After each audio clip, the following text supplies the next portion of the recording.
وعلى آل إبراهيم إنك حميد مجيد اللهم بارك على محمد وعلى آل محمد كما باركت على إبراهيم وعلى آل إبراهيم إنك حميد مجيد الحمد لله وحده والصلاة والسلام على من لا نبي بعد أما بعد فأعوذ بالله من الشيطان الرجيم بسم الله الرحمن الرحيم يا أيها الذين آمنوا قوا أنفسكم وأهليكم نارا وقال النبي صلى الله عليه وسلم إن الشيطان يجري من الإنسان مجرى الدم وقال النبي صلى الله عليه وسلم إذا مات الإنسان انقطع عنه عمله إلا من ثلاثة إلا من صدقة جارية أو علم ينتفع به أو ولد صالح يدعو له رواه مسلم صدق الله العظيم عبادت کرو تم سدا اپنے رب کی عبادت کرو تم سدا اپنے رب کی یہ دنیا کسی کی ہوئی ہے نہ ہوگی میرے محترم بزرگوں دوستوں اللہ تعالیٰ کا ہم پر اور آپ پر فضل ہوا کہ اللہ تعالیٰ نے ہمیں اور آپ کو اپنے گھر میں آنے کی توفیق عطا فرمائی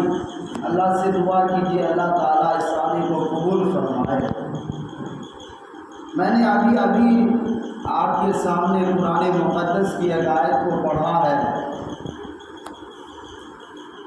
آیت کے ٹکڑے کو پڑھا ہے جس میں اللہ تبارک و تعالیٰ ارشاد فرماتا ہے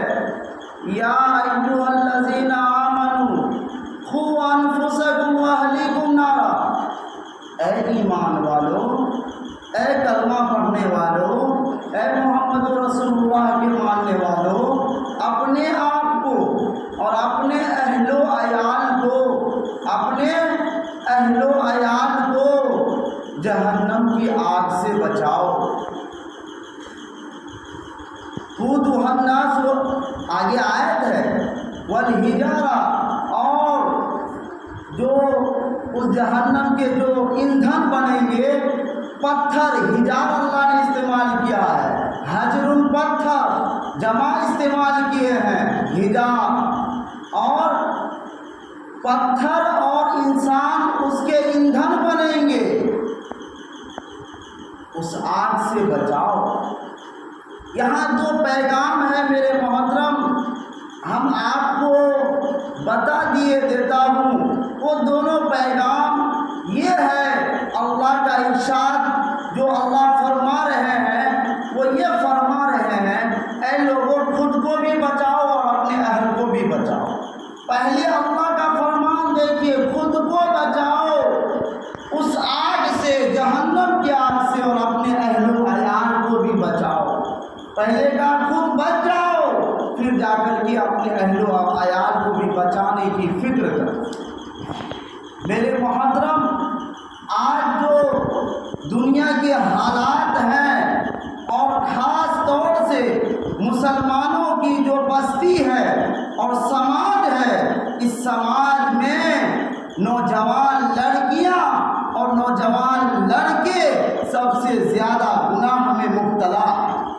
سب سے زیادہ جرائم اور کرپشن انہی لوگوں سے پھیل رہا ہے اس لیے کہ ان کے جو والدین ہیں ان کے جو پیرنٹس ہیں ان کے جو نگراں ہیں وہ ان کو کبھی بھی اس کی نگرانی کرتے نہیں ہیں کبھی بھی اس کو دین اور شریعت کی باتیں بتاتے ہی نہیں ہیں اس لیے یہ نوجوان آج بھٹک چکا ہے اور نوجوان لڑکیاں آج شریعت کو چھوڑ کر کے آج دوسرے کے یہاں جا کر کے اپنے کلمے والی زندگی کو قرآن والی زندگی کو حدیث والی زندگی کو شریعت والی زندگی کو آج جا کر کے کسی غیر مسلم یا کسی RSS کے لوگوں کے ساتھ جا کر کے اس کے ساتھ جا کر کے کیا کر لیتا ہے شادی کر لیتی ہے اور اپنے کلمے کو قرآن کو حدیث کو شریعت کو ماں باپ کو نبی کو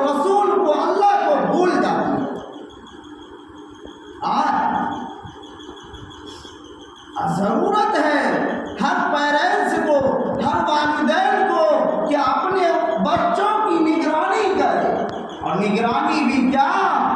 اللہ تبارک و تعالیٰ اس کے بھی بارے میں فرمائے ہیں۔ میرے دوستو، کیا اس عرب کی سرزمین پر جب آقا مدنی جناب محمد رسول اللہ صلی اللہ علیہ وسلم تشریف لائے تھے، اس وقت جو اس زمانے کے لوگوں نے کرپشن پھیلا رکھا تھا، گناہوں میں مبتلا تھے، کیا کیا نہ گناہ تھا، کیا کیا نہیں کرتے تھے وہ لوگ عرب کی سرزمین پر رہ کر کے۔ آپ تصور جتنا کر سکتے ہیں اتنے گناہ وہ لوگ کیا کرتے تھے۔ زنا وہی کرتا تھا، چوری وہی کرتا تھا، ڈکیتی وہی کرتا تھا، شراب وہی پیتا تھا، والدین کو مارتا وہی تھا، لڑکیوں کو زندہ دفن وہی کرتا تھا۔ ساری چیزیں اس وقت عرب کی سرزمین پر پھیلی ہوئی تھی۔ اس وقت اللہ کے نبی جناب محمد رسول اللہ کو اللہ تبارک و تعالیٰ دنیا میں پیغمبری عطا فرماتے ہیں اور بھیجتے ہیں، تو کیا کہتے ہیں؟ اے میرے پیغمبر، اے میرے محبوب، اے میرے رسول، اے آمینہ کے لال، اے عبداللہ کے لگتے جگر، کیا ہم نے آپ کو جو بھیجا ہے دنیا میں، کیا آپ نے کبھی سوچا ہے کس لیے بھیجے ہیں؟ آنے کا مقصد کبھی سوچا ہے آپ؟ تو اللہ کے نبی فرماتے ہیں ہم آئے ہیں نبی بنا کر کے۔ کہتے نہیں، بلکہ یہ عرب کی جو سرزمین پر رہنے والے لوگوں میں جو بیماری پیدا ہو گئی ہے، یہ زنا کرتا، شراب پیتا، بیٹیوں کو ذبح کرتا، لڑکیوں کو قتل کرتا، والدین کو مارتا، ان لوگوں کو آپ کو علاج کرنا ہے، ان کے لیے دوائی آپ کو کہیں سے میسر کرنا ہے، ان کو صبح و شام جا کر کے ان کا علاج کرنا ہے۔ نبی کہنے لگتے ہیں اے بارے الہ، اے میرے اللہ، اے میرے مالک، ہم ان بیمار قوموں کے علاج کیسے کر سکتے ہیں؟ یہ تو سارے ہیں، ہم ایک ہیں۔ تو اللہ تبارک و تعالیٰ کیا کہتے ہیں؟ اے میرے پیغمبر، یہ اگرچہ شراب پی رہا ہے، زنا کر رہا ہے،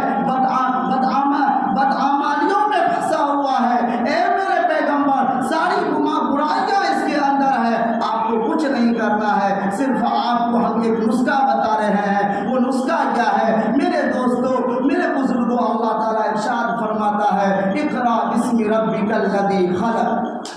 خلق الانسان من علق۔ اے میرے پیغمبر، ساری برائیاں اس کے اندر ہے نا، اب علاج کیسے